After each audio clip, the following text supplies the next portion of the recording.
नमस्कार विद्यार्थी मित्रो, आपण पार्टनरशिप फायनल अकाउंटच्या काही ॲडजस्टमेंट्स या व्हिडिओमध्ये पाहणार आहोत. इकडे बघा, इथे पहिली ॲडजस्टमेंट दिलेली आहे. Insured goods destroyed by fire. आग लागून माल जळालेला आहे 10,000चा आणि इन्शुरन्स कंपनी क्लेम आहे 8,000चा. याचा अर्थ 10,000चा माल जळालेला आहे आणि 8,000 आपल्याला भरपाई मिळणार आहे. म्हणजे आपला ॲक्च्युअल लॉस हा फक्त 2,000 होणार आहे. आता हे आपण मांडायचं कसं, तर जो गुड डिस्ट्रॉयड बाय फायर झालेला आहे तो ट्रेडिंगच्या क्रेडिट साईडला लिहायचं. By goods destroyed by fire ₹10,000. जी इन्शुरन्स कंपनी तुम्हाला भरपाई देणार आहे ती बॅलन्स शीटच्या असेट साईडला लिहायची. आणि ह्या दोन्ही मधला जो फरक आहे त्याला आपण लॉस बाय फायर असं म्हणतो. तो लॉस बाय फायर असा प्रॉफिट अँड लॉसच्या डेबिट साईडला लिहायचा. आलं लक्षात? ही ॲडजस्टमेंट नंबर 1 झालेली आहे. त्यानंतर adjustment number 2, interest on capital at the rate of 5% per annum असं म्हटलेलं आहे. आता काय करायचं, आपल्याला कॅपिटल बघायचं आहे. ईचं कॅपिटल बघा, इथं 50,000 आहे. त्याचा रेट ऑफ इंटरेस्ट इथं 5% सांगितलेला आहे. मग या 50,000वरती 5% जर काढलं तर 2,500 उत्तर येणार आहे. ते कसे येणार, 1 0 खोडला तर बरोबर 5,000 येईल. ते 10% असेल. त्याच्या निम्म केलं की 5% येईल. मग ते 5%चं उत्तर आहे 2,500. हे बघा इथं लिहिलेलं आहे. ऍड करायचं आहे इंटरेस्ट ऑन कॅपिटल 2,500. यांची बेरीज करून इथं लिहा. आणि हे 2,500 जे आहेत ते इकडं प्रॉफिट अँड लॉसच्या डेबिट साईडला लिहायचे आहेत. बरोबर. तसंच बी नावाचा पार्टनर आहे, त्याचं कॅपिटल 40,000 आहे. 5%च आपल्याला कॅल्क्युलेट करायचं आहे. 10%चं उत्तर 4,000 आहे. त्याच्या निम्म केलं तर ते 5%चं उत्तर असेल आणि ती रक्कम 2,000 असेल. म्हणून इंटरेस्ट ऑन कॅपिटल इथं ऍड केले बघा 2,000. यांची बेरीज आली 41,000 आणि हे जे 2,000 आलेत ते 2,000 इथं तुम्हाला प्रॉफिट अँड लॉसच्या डेबिट साईडला लिहायचे. आणि ह्या दोघांची बेरीज 4,500 इंटरेस्ट ऑन कॅपिटल इथं दिसते. अशी आपली इंटरेस्ट ऑन कॅपिटलची ॲडजस्टमेंट पूर्ण झाली. आता interest on drawing at the rate of 10% per annum असं म्हटलेलं आहे. आता ड्रॉविंगच्या बाबतीमध्ये आपल्याला विशेष काळजी घ्यायची. आपण त्याची वर्किंग नोट करूया. ए नावाचा पार्टनर आहे, त्याच्या ड्रॉविंगची रक्कम बघा दिली तुम्हाला इथं वरती 2,000. इथं आपण 2,000 लिहिलं. गुणिले 10% इंटरेस्ट विचारलेला आहे ड्रॉविंग वरती, तर 10% दिलेला आहे. म्हणून 10/100 गुणिले 6/12. हे 6/12 का घेतलं, तर date of withdrawal is not given. म्हणजे ड्रॉविंगची तारीख दिली नसेल तर ॲव्हरेज 6 मंथ घ्या असा त्याचा नियम आहे. आणि मग हे आपण जर सोडवलं तर आपल्याला इथं उत्तर मिळणार आहे. बघा उत्तर किती मिळतंय, 200 आहे. अजून याला 6 × 6 = 12. दोन्ही भाग लावला तर इथं उत्तर येणार आहे तुमचं फक्त 100 रुपये. बरोबर. तसंच आपण बीचं पण सोडूया. 1,000 ड्रॉविंग आहे, 10% दर आहे. बरोबर, शून्य गेलेले आहेत. 6 × 6 = 12 आणि 2 × 5 = 10.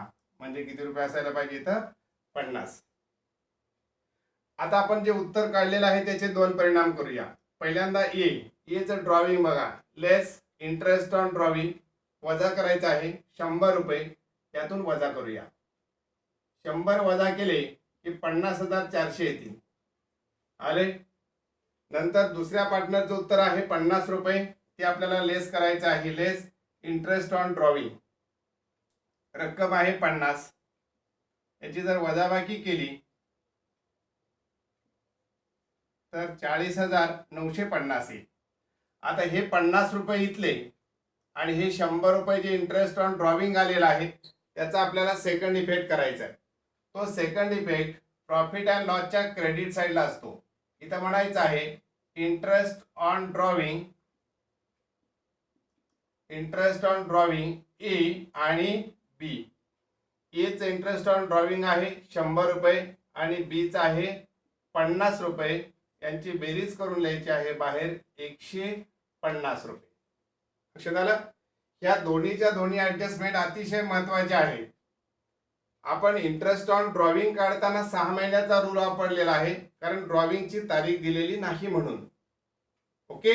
आणि जर तारीख दिली असेल तर आपल्याला त्या तारखेपासून मार्च महिन्यापर्यंतचे महिने मोजायचे आणि तेवढ्या महिन्याचा इंटरेस्ट कॅल्क्युलेट करायचा. पुढे चला. त्यानंतर interest on loan taken at the rate of 10% per annum असं म्हटलंय. आता इथं काय म्हटलंय बघा, ऑन लोन टेकन म्हणजे हे लायबिलिटी बाजूला असायला पाहिजे. इथं लायबिलिटी साईडला आहे बघा, लोन टेकन 10%. किती टक्के काढायला सांगितलंय तुम्हाला, म्हणजे लोन टेकन 10,000 आहे, 10% काढा असं म्हटलेलं आहे. 10%चं उत्तर आपल्याला लगेच काढता येईल, 1,000 येईल. याच्यामध्ये ऍड करा, ऍड इंटरेस्ट ऑन लोन 1,000, बेरीज करून बाहेर लिहा 11,000. आता बघा, पहिली लायबिलिटी 10 होती, आता 11 झाली, लायबिलिटी वाढली, म्हणजे तुमचा हा एक्सपेन्सेस आहे. म्हणून डेबिट साईडला म्हणा to interest on loan. Amount किती हजार असायला पाहिजे, तर 1,000 असायला पाहिजे. त्याच्यानंतर याच्या बरोबर हे विरुद्ध ऍडजस्टमेंट आहे, interest on investments at the rate of 6% per annum. आता इथे इन्व्हेस्टमेंट आहे, याचा अर्थ ती बरोबर तिकडे असेट साईडला असायला पाहिजे. बघा इकडे असेट साईडला बरोबर दिलेलं आहे, हे पोस्टिंग मधनं आलेलं आहे. रेट ऑफ इंटरेस्ट सांगितलेला आहे 6%. तारीख दिलेली आहे का, तर नाही. म्हणून आपल्याला इंटरेस्ट 12 महिन्याचं काढावं लागेल. Add interest on investment,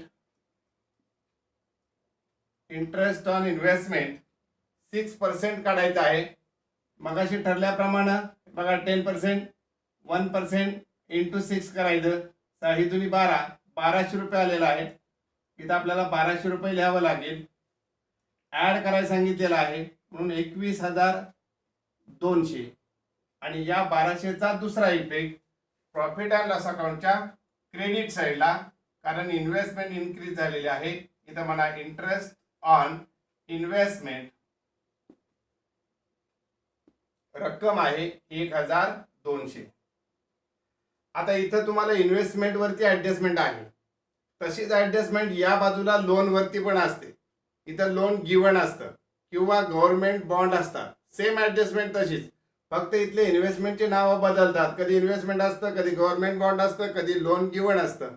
same त्या पद्धतीने करायचंय. इथं जर तारीख दिली नसेल तर 12 महिन्याचं इंटरेस्ट कॅल्क्युलेट करायचंय, आणि जर तारीख दिली तर महिने मोजून आपल्याला इंटरेस्ट कॅल्क्युलेट करावं लागेल. ऍड इन इन्व्हेस्टमेंट, इथं इंटरेस्ट ऑन इन्व्हेस्टमेंट म्हणायचं आणि इकडं प्रॉफिट अँड लॉसच्या क्रेडिट साईडला लिहायचं. हे लक्षात ठेवा, बरेच विद्यार्थी चुकून ते इकडे लिहितात डेबिटला, तर हे इम्पॉर्टंट आहे. इन्व्हेस्टमेंटचं इंटरेस्ट क्रेडिट साईडला लिहायला पाहिजे. त्यानंतर पुढची ऍडजस्टमेंट बघा, चौथी ऍडजस्टमेंट आहे capital expenditure included in revenue expenditure. म्हणजे भांडवली खर्च आहे, परंतु तो चुकून रेव्हेन्यू एक्सपेन्सेस मध्ये लिहिला गेलेला असतो.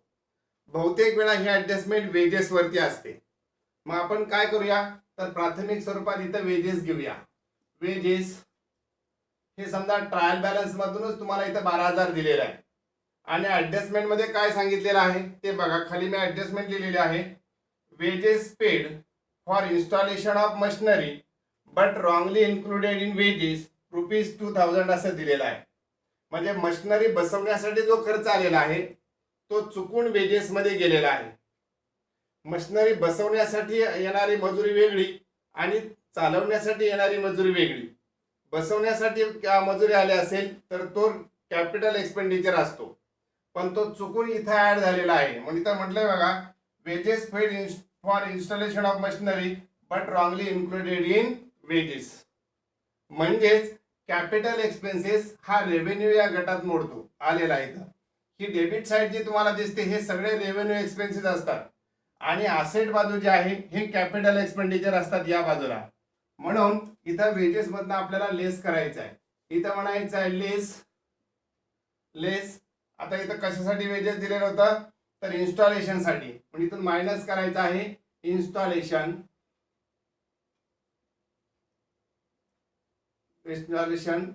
किंवा इथं पण वेजेस म्हटलं तरी चालेल. रक्कम आहे 2,000, बाहेर उत्तर येणार आहे तुमचं 10,000, आणि हे 2000 रुपये जे आहेत ते मशिनरीमध्ये ऍड करायचे आहेत. मग या बाजूला तुमची मशिनरी समजा पूर्वीची 50,000 असेल तर त्याच्यामध्ये ऍड करायचं आहे वेजेस 2000 आणि मशिनरीची कॉस्ट 52,000 येईल. आणि मग याच्यावर तुम्हाला आता पुढे डेप्रिसिएशन वगैरे काढायचं विचारलं असेल तर ते तुम्हाला काढता येईल. आणि म्हणून हे समजून घ्या, इथे इन्स्टॉलेशन म्हणा किंवा वेजेस म्हटलं तरी चालेल, काय प्रॉब्लेम नाही, कारण ते चुकून वेजेस मध्ये ऍड झालेलं आहे. इन्स्टॉलेशन चार्जेस म्हणून तिथून मायनस करा आणि तिकडे मशिनरी मध्ये ऍड करा.